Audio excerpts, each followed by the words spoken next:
প্রতিদিনের তুলনায় আজকে অনেকটাই সকালবেলা ঘুম থেকে উঠেছি। ঘুম থেকে উঠে প্রতিদিনের মতো সংসারের বাসি কাজকর্মগুলো সেরে নিয়েছি।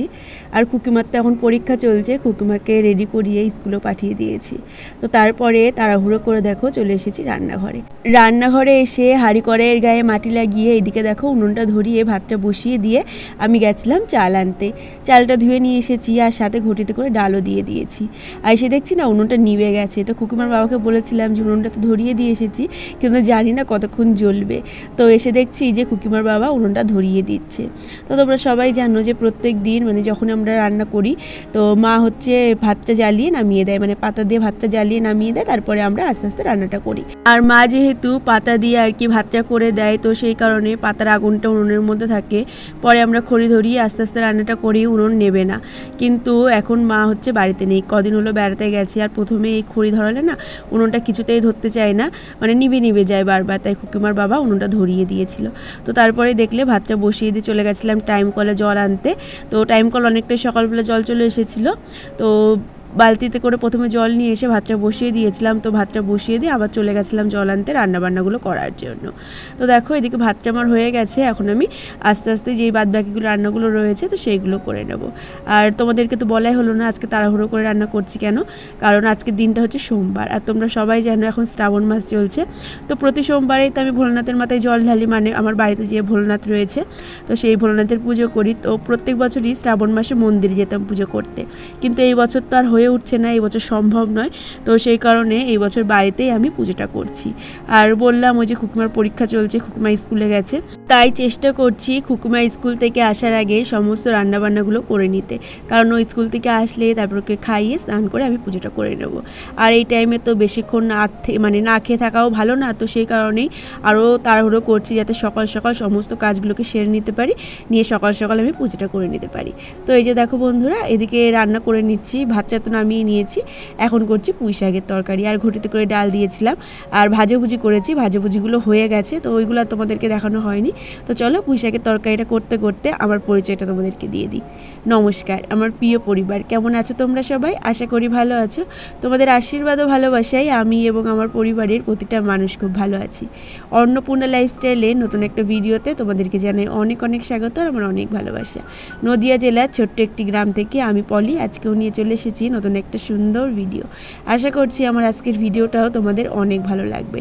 তাই স্কিপ না করে প্রথম থেকে শেষ পর্যন্ত আজকের ভিডিওটা দেখার অনুরোধ রইল তোমাদের কাছে।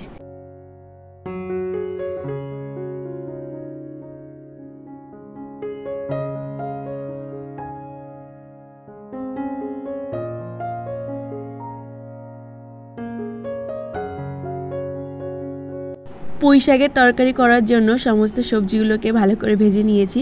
তারপরে ওই যে দেখো পুঁই শাকের পাতা আর পুঁই শাকের যে ডাঁটাটা, তো ডাঁটাটা সেদ্ধ করে নিয়েছিলাম, কারণ ডাঁটাটা ভালো মোটা মোটা ছিল। একসঙ্গে যদি সেদ্ধ করতে চাই তাহলে সবজি পুরো গলে যাবে আর ডাঁটা সেদ্ধই হবে না। তো সেই কারণে আলাদা করে ডাঁটাটা সেদ্ধ করে নিয়েছি। তো সমস্ত কিছু এখন দিয়ে দিলাম, দিয়ে একটু নেড়েছে, তারপর জল দিয়ে ঢাকা দিয়ে দেবো। আর পাশে দেখছো যে তরকারি বানানো রয়েছে। আসলে পুঁই শাকের তরকারি করার জন্য না অনেকটাই তরকারি বানানো হয়েছিল। তো তারপরে অনেকেই বললো যে পুঁই শাকের তরকারি খাবে না, তো সেই জন্য না তরকারি আর কি সবটা করিনি, কিছুটা রেখে দিয়েছি। ভাবলাম যে থাক একবারে এতটা করে যদি না ফোরায় তার থেকে রেখে দিই, দরকার হয় রাত্রিবেলা গরম গরম করে নেব। তো সেই কারণে দেখো হাফটা সবজি রেখে দিয়েছি আর হাফটা করে নিয়েছি।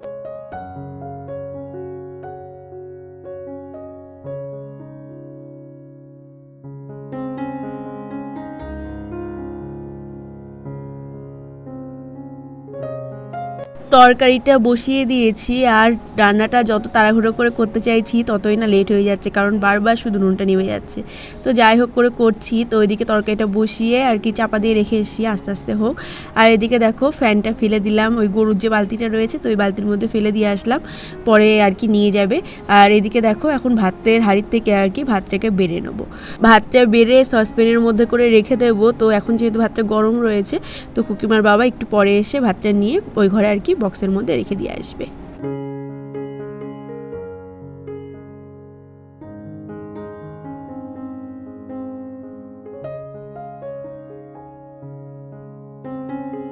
জানো তো বন্ধুরা, কিছু কিছু সময় আর যেন ভালো লাগে না, কিছুই ভালো লাগে না।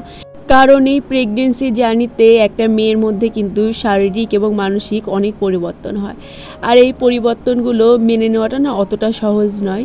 তবে তোমার পরিবার এবং তোমার স্বামী যদি তোমার পাশে থাকে হয়তো সেইগুলোকে মানিয়ে নেওয়া যায়, কিন্তু তোমার পরিবারের লোকজন এবং তোমার স্বামী যদি তোমার এই টাইমটায় তোমার পাশে না থাকে তাহলে মানে এই পরিস্থিতিগুলো, এই শারীরিক মানসিক পরিবর্তনগুলো না মেনে নেওয়া খুব একটা সহজ হয়ে ওঠে না। প্রথমবার মা হওয়ার ক্ষেত্রে ব্যাপারটা অন্যরকম থাকে, কিন্তু দ্বিতীয়বার মা হওয়ার ক্ষেত্রে না অনেক কিছু পরিবর্তন হয়ে যায়। কারণ প্রথমবার যখন তুমি নতুন নতুন থাকো হয়তো সংসারের কাজও খুব একটা করা লাগে না। আর যেহেতু প্রথমবার তুমি মা হচ্ছ, তোমার পরিবারের অনেকেই আছে যে তোমাকে আর কি যত্নে রাখে, কিন্তু দ্বিতীয়বার যখন তুমি মা হও তোমার কাঁধে কিন্তু অনেকটা দায়িত্ব থাকে এবং সাথে প্রথম সন্তানেরও কিন্তু দায়িত্ব থাকে নিজের উপরে। আর দ্বিতীয়বার যখন তুমি মা হওয়ার জার্নিটায় দিয়ে যাও তখন তোমার শারীরিক যে কষ্টগুলো বা তোমার মানসিক যে কষ্টগুলো সেইগুলো অন্য লোকেদের কাছে ন্যাকামো বলে মনে হয়। কারণ তারা ভাবে যে প্রথমবার তো একবার মা হয়েছে, তো সমস্ত কিছুই তো জানে, সমস্ত অভিজ্ঞতাই রয়েছে, তারপরও এই এত কিসের ন্যাকামো, মানে এই সমস্ত কিছু ভাবে, জানো তো। তো এই পরিস্থিতিটা পার করা একটা মেয়ের পক্ষে বা দ্বিতীয়বার মা হওয়ার ক্ষেত্রে কিন্তু অনেক কঠিন।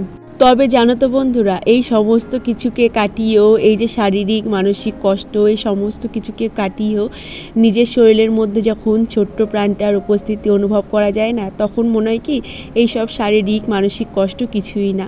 এই প্রাণটার জন্য, এই অনুভবটার জন্য সব কষ্ট সহ্য করা যায়। আর মাতৃত্বকালীন সময়ে একটা মেয়ের কাছে কিন্তু সবচেয়ে আনন্দের এবং শান্তির জিনিস হচ্ছে তার পেটের ভিতরে ছোট্ট প্রাণটা নড়াচড়া বা উপস্থিতি অনুভব করা। তো বন্ধুরা, অনেক কথাই তো বললাম তোমাদেরকে। তো এই যে এইদিকে দেখো, তোমাদের সঙ্গে কথা বলতে বলতে রান্না হয়ে গেছে। পুঁই শাকের তরকারিটা নামিয়ে নিয়েছি, আর দেখতে কিন্তু দারুণ হয়েছিল আর খেতেও দারুণ হয়েছিল।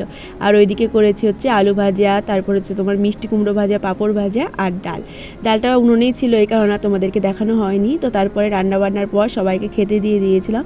খেতে দিয়ে সেই এঁটো কাটাগুলো পরিষ্কার করে, কিছু জামা কাপড় ছিল তো সেই জামা কাপড়গুলোকে ধুয়েছি, তারপরে রান্নাঘরটা পরিষ্কার করেছি, করে এই যে দেখো স্নান টান করে এখন পুজোটা দিয়ে নিয়েছি। পুজোটা প্রায় আমার হয়ে গেছে। তো তারপরে এই যে এখন ভগবানকে প্রণাম করে নিচ্ছি। আর ভগবানের কাছে সবসময় এটাই চাই যে সবাইকে ভালো রেখো ভগবান, আর যে আসছে সে যেন সুস্থভাবে আমার কোলে আসে। তো দেখো এদিকে একটা মোমবাতি জ্বালিয়ে দিয়েছি। মনটা খুব খারাপ, জানো তো। প্রতি বছর যেহেতু মন্দিরে গিয়ে পুজো করি, তো এই বছর যেতে পারছি না। তবে ভগবানকে বললাম, ভগবান আশীর্বাদ করো সামনের বছর যেন আমার পেটে যে রয়েছে তাকে কোলে নিয়ে যেন তোমার মন্দির পুজো দিতে যেতে পারি। তো দেখো এদিকে পুজো তো আমার হয়ে গেছে। তো পুজো হওয়ার পরে খুকিমাও এসেছে, খুকিমা এসে ওইদিকে প্রণাম করে নিচ্ছে। তো চলো বন্ধুরা, আজকের মতো ভিডিওটা আমি এখানেই শেষ করছি। আজকের ভিডিওটা তোমাদের কেমন লাগলো অবশ্যই কমেন্ট করে জানিও। আর তোমরা কে কে শ্রাবণ মাসের সোমবার আমার মতো পুজো করো সেটাও আমাকে জানিও।